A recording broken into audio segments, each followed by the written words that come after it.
ପିଲାମାନେ ତମେ ଜାଣିଛ ଆମେ ଯେଉଁ ଗଣେଶଙ୍କ ମୂର୍ତ୍ତି ସବୁ ପୂଜା ପରେ ନଦୀରେ ବିସର୍ଜନ କରୁଛନ୍ତି ତାଦ୍ୱାରା ଜଳ ପ୍ରଦୂଷଣ ହେଉଛି। ସେହି ପ୍ରଦୂଷିତ ଜଳ ପିଇ ଅନେକ ପଶୁପକ୍ଷୀ ମୃତ୍ୟୁ ମୁଖରେ ପଡୁଛନ୍ତି। ସାର୍ ଆମେ କଣ ତାହେଲେ ଗଣେଶ ପୂଜା କରିବାନି? ଆରେ ଲିଟୁ, କାହିଁକି ପୂଜା କରିବାନି? ମୁଁ ତୁମମାନଙ୍କୁ ଆଜି ଗୋଟେ ନୂଆ ପ୍ରକାର ଗଣେଶ ମୂର୍ତ୍ତି ତିଆରି କରିବା ଶିଖାଇବି, ଯେଉଁଥିରେ ପରିବେଶ ପ୍ରଦୂଷିତ ହେବ ନାହିଁ, ବରଂ ପର୍ଯ୍ୟାବରଣର ସୁରକ୍ଷା ହୋଇପାରିବ। ପ୍ରଥମେ ମାଟି ନେଇ ସେଥିରେ କିଛି ମଞ୍ଜି ମିଶାଇ ଦେବା।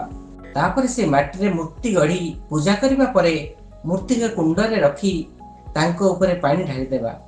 ଧୀରେ ଧୀରେ ମାଟିର ମୂର୍ତ୍ତି ପାଣିରେ ବତୁରି ଯାଇ ମାଟି କୁଣ୍ଡରେ ରହିଯିବ। ମଞ୍ଜି ମଧ୍ୟରୁ ଗଛ ସୃଷ୍ଟି ହେବ, ଯାହାଦ୍ୱାରା ପୂଜା ସହ ଆମେ ପରିବେଶକୁ ରକ୍ଷା କରିପାରିବା। ଜଳ ଓ ବାୟୁ ପ୍ରଦୂଷଣ ଉଭୟରୁ ରକ୍ଷା ମିଳିବ।